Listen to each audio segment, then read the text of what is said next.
Top-off yield tank. Oil prices shot up yesterday, highest point in 11 months.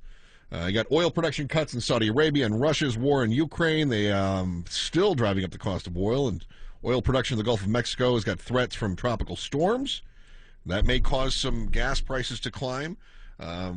Helping us sort of decipher all of this from the inside is Jay Young. Jay is a fourth-generation oil and gas professional and the author of The Upside of Oil and Gas Investing. Jay, always great to have you on the program. So what is it that shot things up yesterday specifically? We know that Saudi Arabia cut 1 million barrels a day. That was a while ago, right? We know that Russia was going to cut things. That was a while ago. So what was the impetus behind yesterday's spike? I think what people are starting to realize is that in the Western the United States, we're just not drilling for oil and gas. And I believe that everybody's just looking at the numbers and saying, hey, you know what? We aren't producing enough oil and gas in the United States.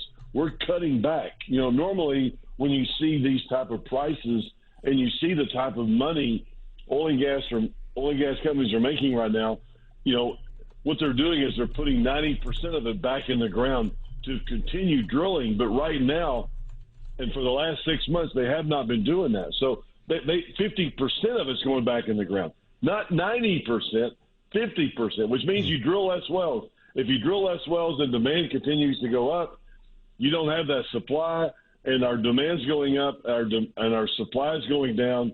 Therefore, you're going to have prices go crazy. They're going to go to 100. They're going to go higher than that. We're going to see gasoline prices go up. It's just there's less rigs drilling for oil and gas in the United States. Saudi Arabia, needs $80 a barrel. Russia with this Ukraine situation, they need over 100, maybe 112, $14 a barrel. I mean, we're just not seeing what we need to be seeing in the United States to help us on the supply side. So, Jay, I mean, everything you're saying, I get that. That's fair enough for a trend, and we've seen this upward trend going on for a while, of course. But what is it that caused everything yesterday to shoot up? I mean, it's not as though the entire world just suddenly realized that things weren't happening. I mean, we've been talking about this. You and I have talked about this for months. So what happened yesterday? I mean, what caused the run? Well, the biggest, in my opinion, I think people are just finally realizing that we're going to see less supply on the markets. Just now? I mean, why didn't they realize it yesterday, Tuesday, for instance? Yeah, well, you do see the million barrels of oil that they've been cutting back, and there's a lot of people cutting back oil. And if people, what Saudi Arabia and Russia said, we're going to let less oil come back out of the markets, they're not going to let the oil come back.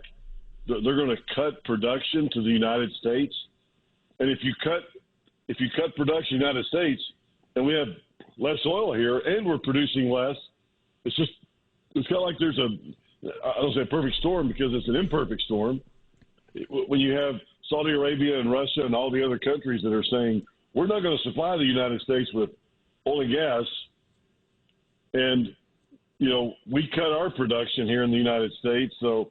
I just think it was like up $2, $3 yesterday. It just went up tremendously, but just yesterday, I mean, inflation. Yeah, I know. Yeah. And I didn't see anything in particular. 100% I could point my finger at. I'm sorry, I don't have that. I don't have that, but I do know that with the trend everything working right now, the interest rates, there's just so many different things that are not going in the right direction of people going to the pump and being able to, spend 40, 50, 60 bucks. Those days are gone for a long time, unfortunately, and we have to find more ways, look at an oil and gas stock or look at King Operating or look at something, but, don't look at President Biden or the Biden administration to be doing anything in particular anytime soon. They're still hurting us with permits and hurting us from being able to drill in Montana or Wyoming or California. It's still tough to get permits to drill up there. And that's one thing that Harold Hamm from Continental Resources said. it's like the wild, wild west, man. It's like every administration that moves in, it's harder to get their feet underneath them. It's not easy to drill oil and gas wells. I mean, when you have $100 million, $200 million, or $1 billion, or when you're trying to move the needle on an oil and gas stock, you can't just stop, start, and that's what happens. When you're trying to drill in like Wyoming or Colorado or California, where it has all these stipulations, and it's so difficult to do that, and that was what Harold Hamm, Continental Resources, said in his meeting. I believe it was on Monday, that he was talking to his people about and saying, this is crazy. He's obviously, he's supporting a lot of Republicans, which is the Republicans come in office, it'll be different policies than the Biden administration. Yeah, we've got to get back to drilling, and we're just not. Jay Young is the author of The Upside of Oil and Gas Investing. And Jay, it's always a pleasure having you on the program. And I'm just curious. One here. Let me ask you this here: how long, if everything were to go perfectly, let's suppose that the candidate of your choice wins, candidates of your choice take over the House and the Senate, all permits are issued, all drilling starts, how long would it take before people started feeling that at the pumps? Yeah, it'll take a year, 2 years. Okay. I would say 2-3 years, really. I mean, before it to really, let's say the demand, because we're not going to see peak demand for a long time. I don't think, the IEA came out and said, hey, we think the peak demand for oil, which means when does the demand for oil go down? You think, hey, electric cars. Okay, well, we don't need oil anymore. No, that's not going to happen for a long time. So they pushed it out like 10 years.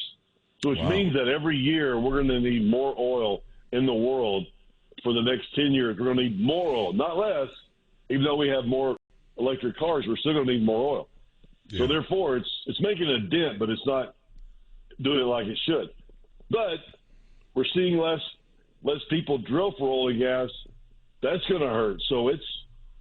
But if we start drilling more, it's still going to hurt. But I know that it's going to be better, and it will be better the next year, 2 years or so. I mean, that's why our company. I mean, we're looking at putting as much money to work right now together and to drill wells, because the returns are just so different at $75 or $100 or $125 that it's insane, really. It really is. And so right now is a great time to be in the oil business. And not that we're Biden supporters, but I tell you what, he does keep those oil and gas prices higher. It's a delicate balance, isn't it? Yeah. Jay Young, author of The Upside of Oil and Gas Investing. He's fourth generation oil and gas professional. And Jay, always a pleasure having you on the program. Thank you so much, my friend, and we'll talk to you again soon.